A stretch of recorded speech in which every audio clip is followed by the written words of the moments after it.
Capítulo 4. La redención.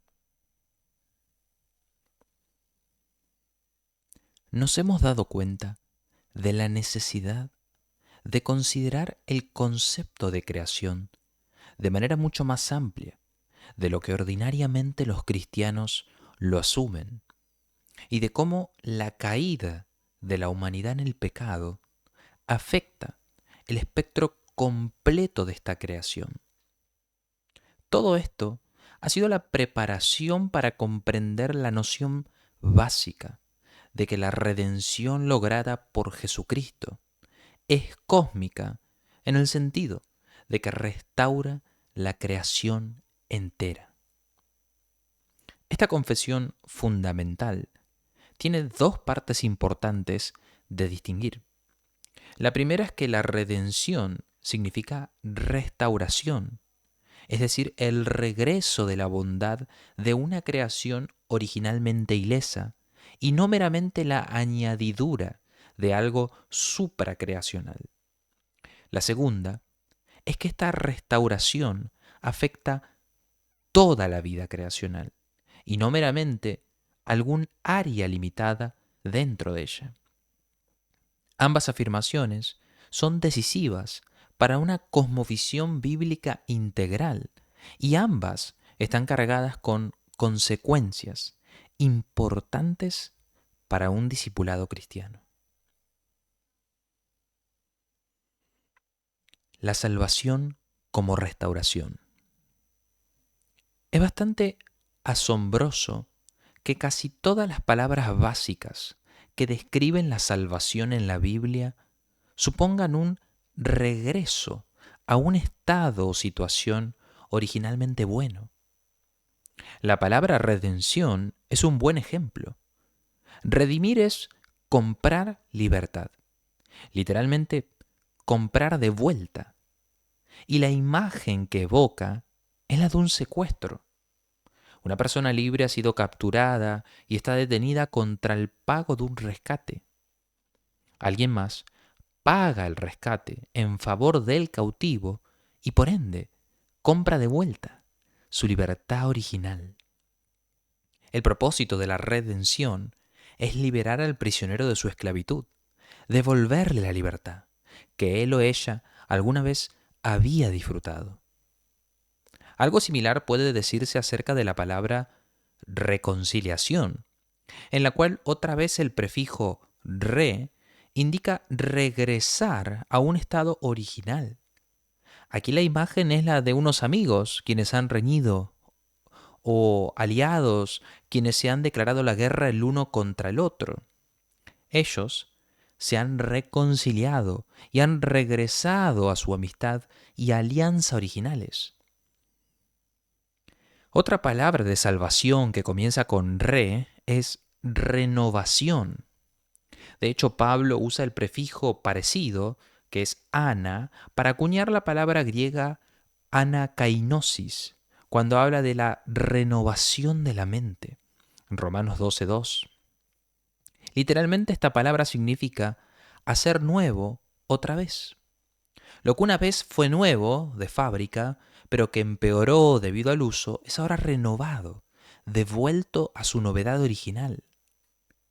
Y aún otra palabra es el mismo vocablo griego para salvación, soteria, que generalmente tiene el significado de salud o seguridad después de una enfermedad o peligro. De hecho, la primera traducción al inglés del Nuevo Testamento, publicado por William Tyndale en 1525, regularmente traduce este término como salud. Cristo es el gran médico que sana nuestra enfermedad de muerte y nos restaura, dándonos la salud. Finalmente, el concepto bíblico clave de regeneración supone un regreso a la vida después de la entrada de la muerte. Todos estos términos sugieren una restauración de una cosa buena que ha sido arruinada o extraviada. Reconociendo este énfasis escritural, los teólogos han hablado a veces de la salvación como recreación, lo cual no quiere decir que Dios descarta su creación anterior y en Jesucristo hace una nueva, sino que retiene su creación original caída y la rescata. Rehúsa abandonar la obra de sus manos, de hecho sacrifica a su propio Hijo para salvar su proyecto original. La humanidad, quien ha arruinado su mandato original y la creación entera consigo, recibe otra oportunidad en Cristo. Se nos restituye el puesto de administradores de Dios en la tierra. La buena creación original de Dios ha de ser restaurada.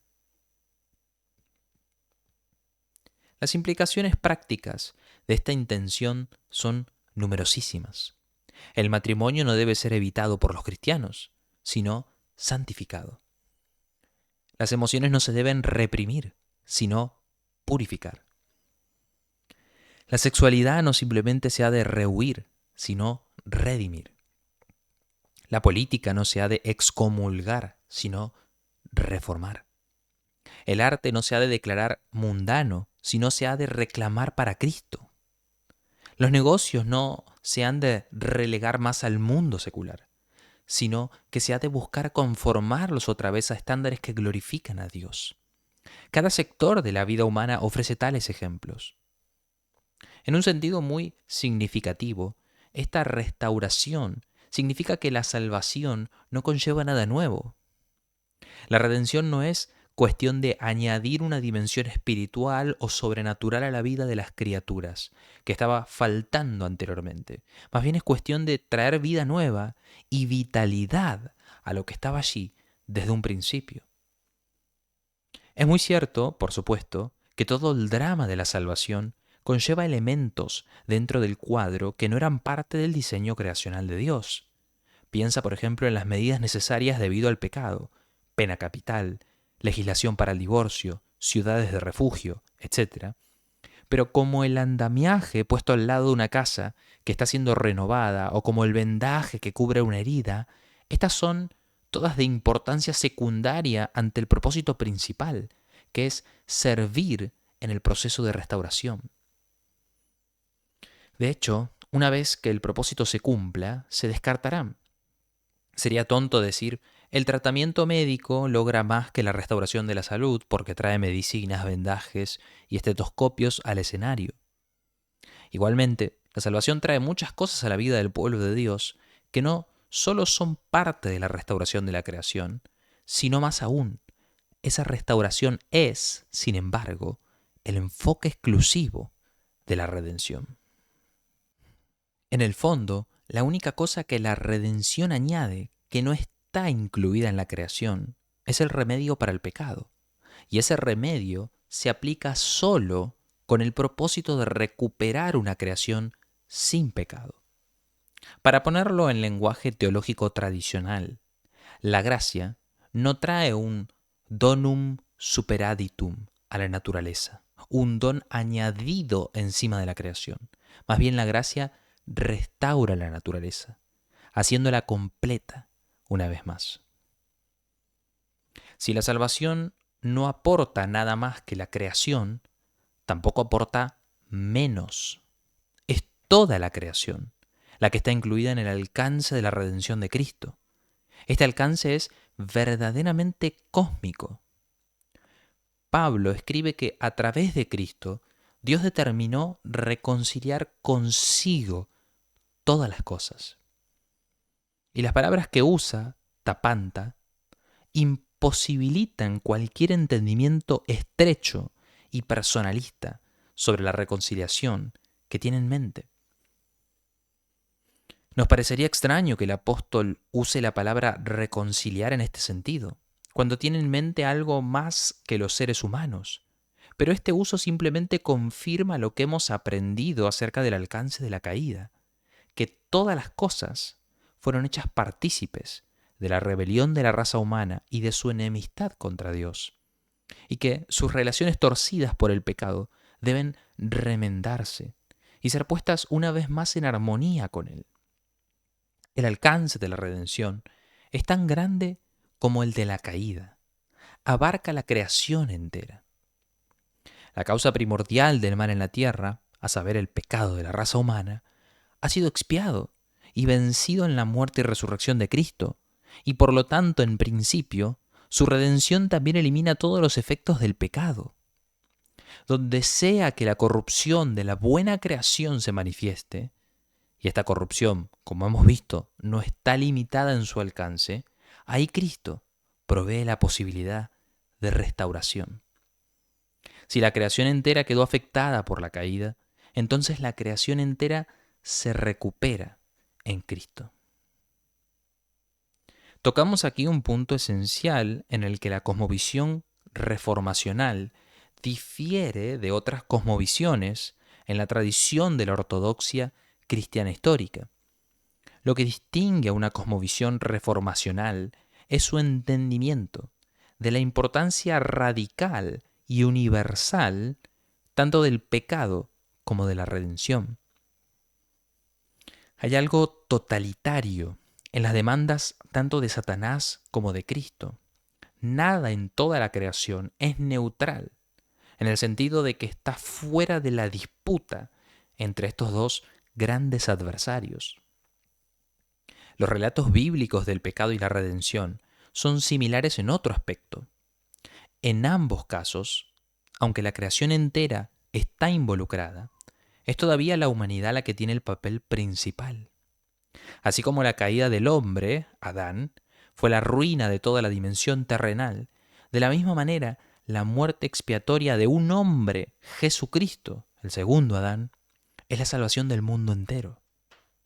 Igualmente, así como la caída del primer Adán fue promovida y expandida por la desobediencia posterior de la humanidad, también la salvación del mundo entero se manifiesta y promueve por medio de la obediencia posterior de una nueva humanidad. La raza humana adánica pervierte el cosmos. La raza humana cristiana lo renueva.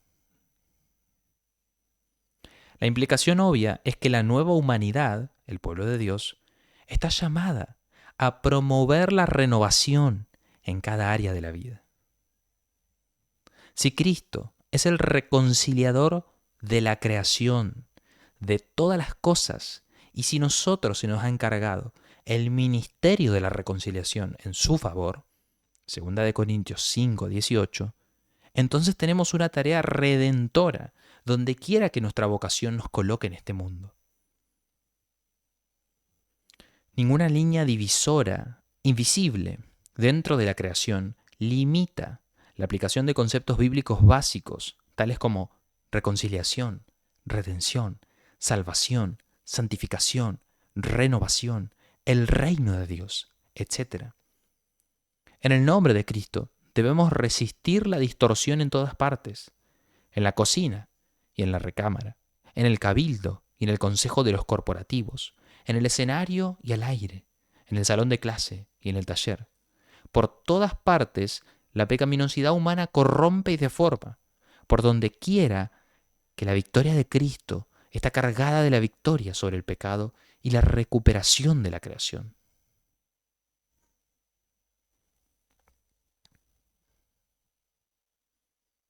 El reino de Dios.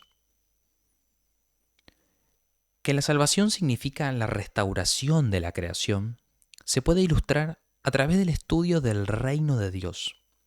Porque de hecho, la restauración en Cristo de la creación y la venida del reino de Dios son la misma cosa. Comencemos por especificar el significado de la palabra reino. La palabra griega basilea, que por lo general se traduce como reino, significa en primer lugar reinado, es decir, soberanía, imperio, dominio. No se refiere tanto a un área o dominio, aunque esta es una denotación posible, sino más bien al ejercicio activo del oficio del rey. El énfasis está en Dios ejerciendo activamente como rey su gobierno soberano.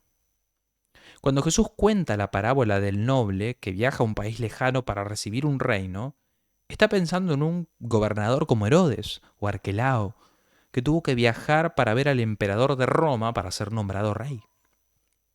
El reino de Dios, por lo tanto, nos recuerda al rey legítimo que gobierna su territorio, la creación. Aunque a Dios frecuentemente se le describe como Rey del cielo y de la tierra en el Antiguo Testamento, este tema llega a ser particularmente prominente en el Nuevo Testamento. Hermann Ridderbos, autor del excelente libro La venida del reino, ha dicho que el reino de Dios es el tema central de toda la revelación de Dios en el Nuevo Testamento. En Jesucristo somos testigos de la largamente esperada vindicación y de la demostración efectiva del reinado de Dios en el mundo. La venida de Cristo es el clímax de la historia entera de la redención, como está registrada en las Escrituras. El rey legítimo ha establecido en su territorio una posición militar o una cabeza de playa y llama a sus súbditos a avanzar con sus derechos cada vez más adelante en la creación.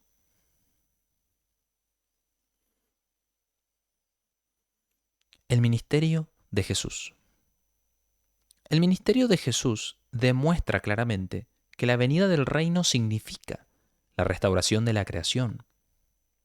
La obra de Cristo no solo fue la predicación de la largamente esperada venida del reino, sino también la demostración de su venida. En sus palabras, y especialmente en sus hechos, Jesús mismo fue la prueba de que el reino había llegado. Después de exorcizar un espíritu maligno en un hombre ciego y mudo, Jesús le dice a los fariseos: pero si yo, por el Espíritu de Dios, echo fuera demonios, ciertamente ha llegado a ustedes el reino de Dios. Mateo 12:28. Los milagros de Jesús, por lo tanto, no solo dan fe de la verdad de su predicación respecto a la venida del reino, sino de hecho demuestran esa venida. La sanidad obrada por Cristo constituye una evidencia real de su reinado, sobre el poder de la enfermedad y de Satanás. En relación con nuestro tema de recreación, es particularmente impactante que todos los milagros de Jesús, con excepción de la maldición de la higuera, sean milagros de restauración. Restauración de la salud, de la vida, de la libertad ante los poderes de posesión demoníaca. Los milagros de Jesús nos promueven una muestra del significado de la redención. La creación queda liberada de los grilletes del pecado y del mal, y la vida de sus criaturas se reintegra conforme a la intención de Dios.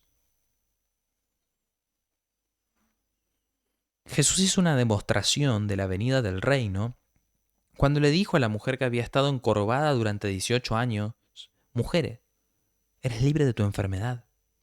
Y la mujer se enderezó de inmediato. Esa sanidad fue al mismo tiempo una confrontación del rey liberador con el usurpador esclavizante. Porque Jesús mismo añade que esta mujer fue una que Satanás había atado 18 años. Que las sanidades representan una contienda con Satanás es claro por el nexo entre enfermedad y posesión en muchas de las señales y maravillas de Jesús y por la manera en que Pedro le resume a Cornelio el ministerio de Cristo.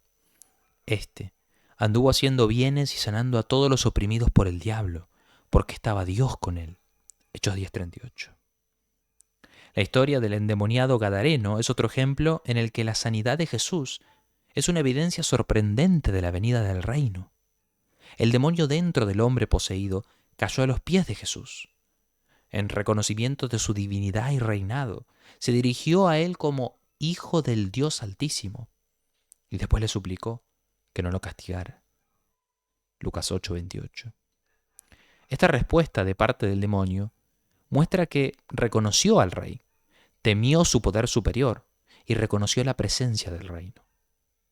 Jesús mismo, cuando los mensajeros de Juan el Bautista le preguntaron si realmente era el rey mesiánico largamente esperado, respondió que su ministerio hablaba por sí solo. Vayan y hagan saber a Juan las cosas que oyen y ven. Los ciegos ven, los cojos andan, los leprosos son limpiados, los sordos oyen, los muertos son resucitados y a los pobres es anunciado el Evangelio. Mateo 11, 4-5. La obra sanadora y redentora de Cristo marca la invasión del reino a la creación caída. Así que en la persona de Jesús, el reino de Dios está ya presente. Cuando los fariseos le preguntaron cuándo vendría el reino, Jesús les respondió: he aquí, el reino de Dios está entre ustedes. Lucas 17:21. Y sin embargo, también instruyó a sus discípulos a orar: venga tu reino. Y enseñó que su venida no es todavía una realidad consumada. Tanto el ya como el todavía no caracterizan el interludio entre la primera y la segunda venida de Cristo. La primera venida establece su asidero en la creación, mientras que la segunda venida completa la victoria total de su soberanía. Al mismo tiempo, sus servidores están llamados a honrar esa soberanía por doquier, porque es ya cierto que toda potestad en el cielo y en la tierra le ha sido dada. Mateo 28:18. Desde su ascensión, Jesús hace continuamente que su reino venga, pero ahora lo hace por medio del ministerio de sus discípulos, dotados con poder del Espíritu Santo. Esta es la enseñanza de la parábola de las piezas de plata, en la que los siervos del noble son llamados a ser fieles en sus tareas asignadas antes que el noble regrese de recibir el reinado. Los siervos del reino ya presente invierten sus recursos enteros para la promoción del reino que todavía está por venir. Concretamente, esta parábola significa que en el nombre de Cristo y su reino, los cristianos deben ahora emplear todos los medios que Dios les ha dado para oponerse al sufrimiento y la posesión demoníaca de la creación, y así ocuparse en restaurar la creación, en anticipar su regeneración en la segunda venida. Esta directriz es válida para nuestras vidas privadas, por ejemplo, en cosas tales como cumplir promesas, ayudar amigos, practicar la hospitalidad, pero también para esfuerzos públicos, tales como el trabajo de publicidad, relaciones laborales administrativas, la educación y los asuntos internacionales. Cristo reclama todo. Nada está excluido del alcance de su reinado. Quienes rechazan honrar ese reinado son como los peones del noble que declararon: no queremos que éste reine sobre nosotros. Lucas 19:14. No obstante, no deberíamos pensar que el énfasis en la restauración da a entender que los cristianos deberían abogar por un regreso al jardín del Edén. Hemos visto ya que la creación se desarrolla a través de la cultura y la sociedad, y que este desarrollo es bueno y sano. Parte del plan de Dios para la tierra es que sea llena y esté sojuzgada por la humanidad, que sus posibilidades latentes sean abiertas y realizadas en la historia de la humanidad y la civilización. Una buena parte de ese desarrollo ya se ha logrado, aún a pesar de la distorsión de la pecaminosidad de la humanidad. Tenemos que elegir restauración en vez de repristinación. Sería un gran error intentar regresar al estado original de desarrollo de la Tierra, a la clase de mundo ejemplificado por el Jardín del Edén. Desde un punto de vista cultural, la situación era primitiva y subdesarrollada. Antes se dio a Jabal, Jubal y Tubal-Caín, hijos de Lamec, por ejemplo, quienes introdujeron un número de avances históricos, como el cuidado de animales, la composición de la música y la metalurgia, que contribuyeron significativamente al adelanto de la civilización. Es dudoso que Adán y Eva conocieran la rueda. Es seguro que todavía no habían descubierto cómo hacer textiles o hornear ladrillos. En el lenguaje de la arqueología moderna, ellos vivían en la edad de piedra temprana. La repristinación presupondría el retorno cultural al jardín del Edén, un regreso que haría volver el reloj histórico. Tal movimiento sería históricamente reaccionario o regresivo. Ese no es el significado de la restauración en Jesucristo. Con base a la analogía del adolescente que ha estado enfermo desde la infancia, un retorno a la salud en un periodo posterior de desarrollo no presupondría un regreso al estado de desarrollo físico característico de la etapa temprana de una buena salud del joven. La sanidad genuina del joven será una cuestión de un progreso sano a través de la adolescencia hacia la madurez. Por analogía, la salvación en Jesucristo, concebida en un sentido creacional amplio, significa una restauración de la cultura y la sociedad en su estado actual de desarrollo. Esa restauración no se opondría necesariamente a la alfabetización o la urbanización o la industrialización o a la máquina de combustión interna, aunque estos desarrollos históricos han conducido a sus propias distorsiones o males. Más bien, la venida del reino de Dios demanda que estos desarrollos se reformen, que deban corresponder a su estructura creacional y que estén sujetos a las ordenanzas del Creador. La religión bíblica es históricamente progresiva, no reaccionaria. Visualiza todo el curso de la historia como un movimiento de un jardín a una ciudad y fundamentalmente afirma ese movimiento. Una vez más, el reino de Dios abarca toda la creación, no solo en todas sus áreas, sino también en todas sus etapas de desarrollo. La comparación con otros puntos de vista del reino. Queda muy claro que la concepción del reino de Dios, bosquejada aquí, difiere de aquella de los cristianos con otras cosmovisiones. Es poco decir que nuestra visión de la extensión del reino de Dios refleja un indicio del contenido de nuestra cosmovisión, al mismo nivel que nuestra concepción del mundo. Existe entre los cristianos una tendencia casi imposible de erradicar a restringir el alcance del reino. Una tendencia que corre a la par con la inclinación persistente a dividir el mundo entre las dimensiones sagrada y profana.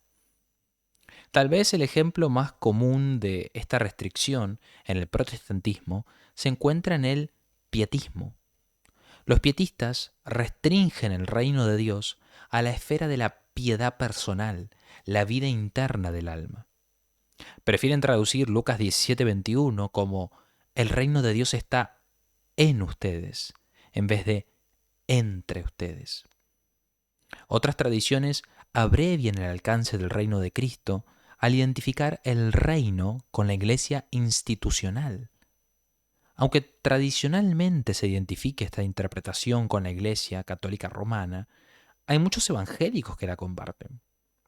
Esta visión mantiene que solo el clero y los misioneros están ocupados en el trabajo para el reino a tiempo completo, y el laicado está involucrado en actividades del reino en la medida que tome parte en el trabajo de la Iglesia.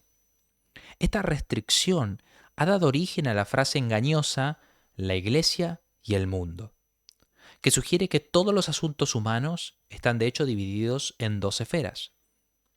En contraste, los dispensacionalistas restringen el reino a un futuro escatológico. Para ellos la petición «venga tu reino» significa que el milenio no tarde mucho en venir. Este punto de vista equipara el reino con el milenio y sostiene que ninguno de ellos está en forma alguna ya presente. El protestantismo clásico liberal, el evangelio social, por ejemplo, por otro lado, pone el nombre reino de Dios a cualquier cosa que parezca humana y progresista desde una perspectiva humanista. Los partidarios de esta opinión ven a la democracia liberal o el estilo de vida americano como idénticos con el reinado de Cristo y consideran cualquier movimiento contrario como secular por definición. Mucho de la teología de la liberación contemporánea es similar, aunque ve al reino manifestado en movimientos sociopolíticos marxistas en vez de liberales. Todos estos ejemplos ilustran que la tentación permanente del pensamiento cristiano es encontrar nuevas variantes de la teoría de las dos dimensiones, la cual restringe el alcance del señorío de Cristo. Una y otra vez, los cristianos encuentran nuevas maneras de excluir ciertas áreas o dimensiones de sus vidas y de la vida de su cultura de la necesidad de reforma por la causa de Cristo. Una y otra vez, tenemos que recordar que Cristo no está satisfecho con mediocridades. Él reclama toda la vida creacional. Lo que llamamos aquí la cosmovisión reformacional es un intento de honrar de manera explícita y consistente el mensaje insistente de la Escritura, de que el pecado es radical, profundo y generalizado. Cristo puede tanto y aún más lo que Satanás a lo largo y ancho de la creación. Satanás ha hecho lo peor que pudo hacer, pero Cristo lo ha vencido. Tal vez un diagrama puede ilustrar la diferencia decisiva entre diferentes cosmovisiones en el cristianismo. Imaginemos que un cuadrado representa la creación en toda su variedad y extensión. De manera burda y apresurada, dividiremos el cuadrado en algunas de las áreas principales de la creación. Es importante observar que las líneas que separan las diferentes áreas representan o aproximan distinciones reales hechas por el Creador, no por la caída o alguna invención humana arbitraria.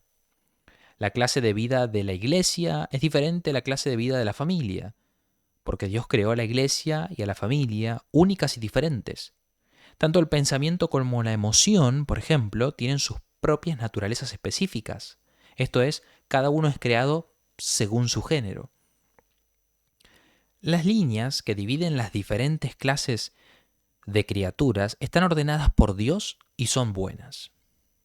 Podríamos pensar la variedad de la creación como iglesia, familia, política, negocios, arte, educación, periodismo, pensamiento, emociones, flora y fauna, materia inanimada.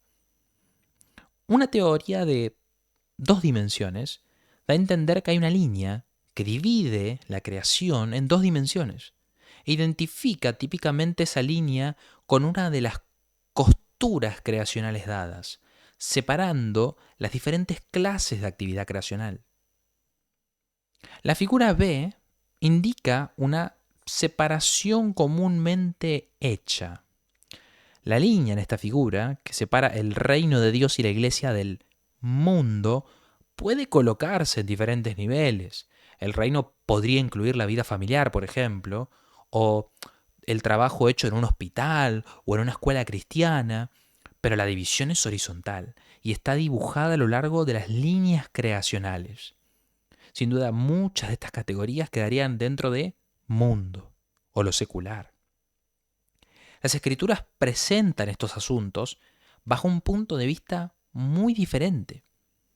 Tanto Satanás como Dios reclaman dominio sobre toda la creación, no dejando nada en un estado neutral o sin disputa. El diagrama escritural se ve algo como el de la figura C, en el que contraste no es entre 2 dimensiones, sino entre 2 regímenes. La línea divisora entre ellos parte a lo largo de cada realidad creacional. En ningún lado coincide con diferencias creaturales legítimas. La línea es zigzag en vez de recta porque representa una línea de batalla entre fuerzas de regímenes en oposición y diferentes áreas experimentan diversos grados de liberación y de esclavitud. Es más, la línea se mueve. Doquier la familia, por ejemplo, se desarrolla en obediencia y conformidad con la ley creacional de Dios, allá el reino avanza y el mundo retrocede. Pero donde sea que el espíritu del humanismo secularice el pensamiento humano, allá el reino de Dios pierde terreno y es hecho cautivo por medio de filosofías y huecas sutilezas, según las tradiciones de los hombres, conforman los rudimentos del mundo y no según Cristo. Colosenses 2, 8. El modelo bíblico de la figura C divide entre reino de Dios, lo sagrado, y el mundo secular, pero no es una división entre las áreas, sino que es una división de orientación en disputa por todas las áreas de la vida. Hasta es posible que yo pudiera experimentar una liberación dramática por Cristo en una parte de mi vida, mis emociones, quizá, o mi vida familiar, mientras otra parte de mi vida tristemente permanece secular. Mi pensamiento, por ejemplo, o mi participación en la iglesia. La misma disparidad también puede valer para naciones o tradiciones particulares.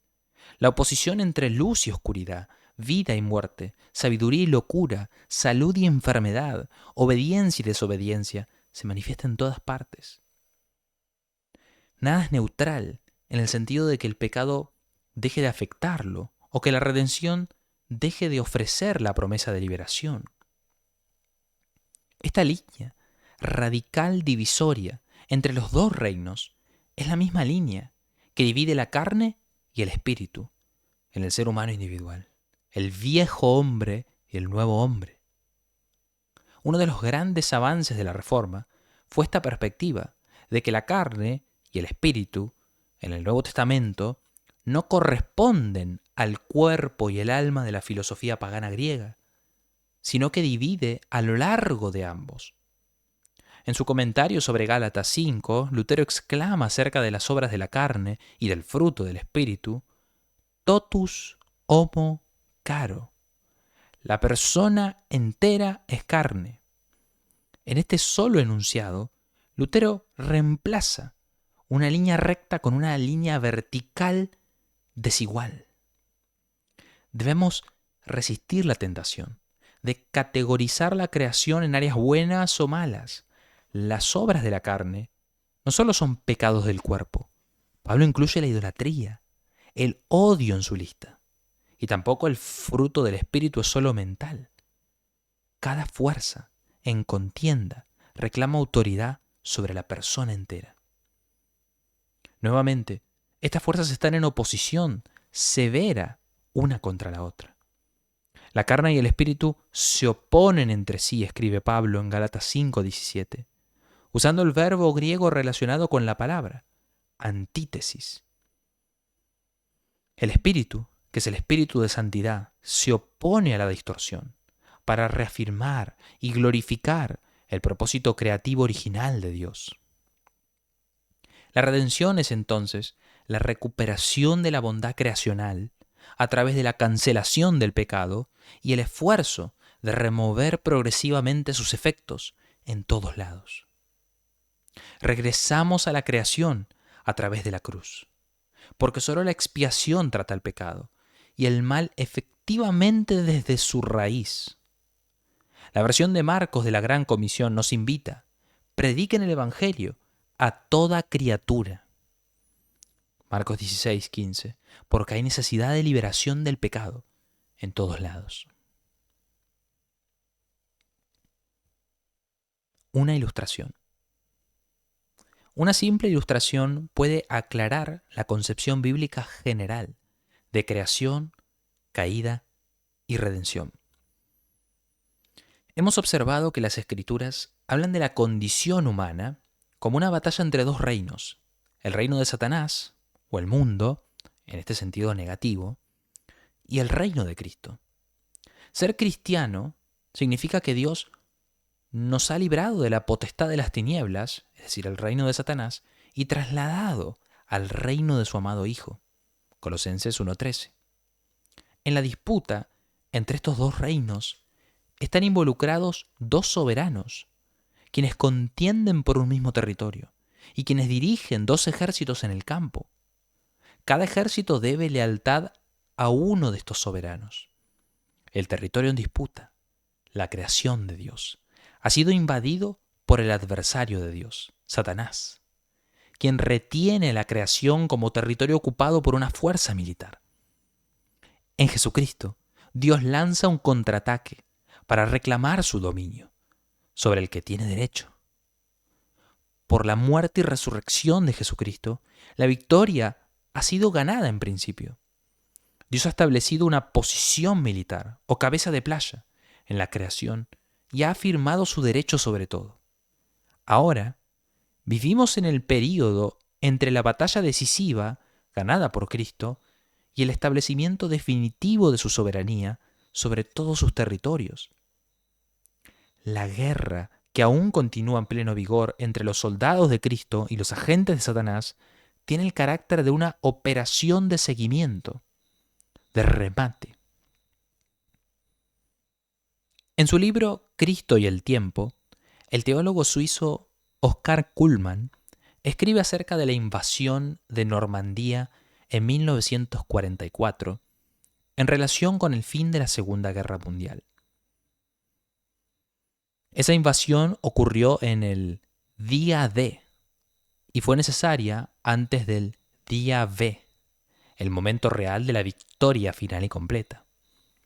La muerte y resurrección de Jesucristo, dice Kuhlman, son como el día D, y la segunda venida de Cristo y el juicio final serán como el día V. Vivimos en los tiempos del entretanto, seguros de la victoria, pero todavía peleando la batalla feroz. La referencia a D se refiere al día de departure, salida, cuando las fuerzas aliadas atacaron el continente europeo, y día V se refiere al día de victory, victoria. Veamos los elementos básicos de esta metáfora militar. Los protagonistas principales son dos reyes, uno legítimo y otro un usurpador. Cada uno tiene su propia soberanía y ejército. Cada uno está haciendo guerra por la posesión de un mismo territorio. El reinado del soberano legítimo es lo que la Biblia llama el reino de Dios, mientras que su rival es lo que llama el mundo o reino de las tinieblas. Las Escrituras nombran uno de estos ejércitos el pueblo de Dios, la iglesia en el Nuevo Testamento, y al otro aquellos de afuera, esto es, toda la humanidad fuera de Cristo y en esclavitud al servicio de Satanás. La batalla entre soberanías es lo que Abraham Kuyper llama la antítesis, la guerra espiritual entre Dios y Satanás. Finalmente, el territorio que ambos soberanos se disputan entre sí es todo el dominio de la creación. Cada uno exige tener derecho a la totalidad del orden creado. La Biblia abunda en imágenes tomadas de este cuadro militar. Piensa en el relato de Pablo de la guerra espiritual en Efesios 6, o en advertencia que hace acerca de ser hecho prisionero de guerra por filosofías en Colosenses 2, o en su comparación del evangelismo con una ocupación militar en 2 Corintios 10, versículos 3 al 6. El libro de Apocalipsis también hace gran uso de esta clase de imágenes, describiendo vívidamente la batalla cósmica entre el Cordero y el dragón, y utilizando la concepción veterotestamentaria de Dios como guerrero. Los cristianos hoy en día tienden a apenarse de tal terminología, encontrándola muy belicosa. Y de hecho es verdad que hay verdaderos peligros ahí. Todos sabemos qué tan fácil es torcer el llamado de la Biblia a la guerra espiritual para apoyar la clase de patriotismo cristiano equivocado que identifica los intereses geopolíticos de un Estado particular con la causa del reino de Dios. No obstante, tenemos que tomar las Escrituras en sus propios términos y buscar la manera de entender lo que el Espíritu quiere decir cuando usa el lenguaje de guerra. Una cosmovisión genuinamente bíblica reconoce que una batalla real sigue en pleno vigor entre Dios y su adversario por el control de la creación. Esta es una batalla espiritual, efectivamente, pero no por ello menos seria. Quizá la batalla aflora más dramáticamente en los casos de posesión demoníaca y exorcismo, tanto en tiempos bíblicos como hoy día, pero la confrontación no es menos real cuando está menos descubierta, menos abierta, como vemos en la secularización progresiva de los medios de comunicación, la ética médica, la educación pública. Esta guerra espiritual golpea duro a muchos capaces estudiantes cristianos cuando pasan de la preparatoria o bachillerato a la universidad, a menos que tengan una cosmovisión bíblica integral que los prepare para contraatacar con la espada del Espíritu. Sus alternativas serán, o bien vivir su vida en una esquizofrenia intelectual casi intolerable, la capilla hermética aislada del salón, o bien ser arrastrado en el vórtice del humanismo secular. La advertencia de Pablo vale tanto ahora como hace 19 siglos.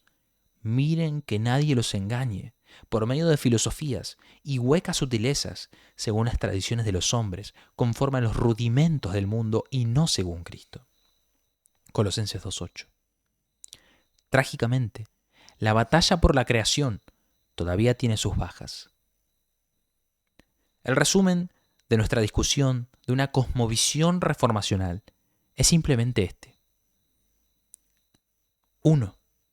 La creación es mucho más amplia y más comprensiva que lo que tendemos a pensar. 2. La caída afecta a esa creación en toda su extensión. Y 3. La redención en Jesucristo llega tan lejos como la caída.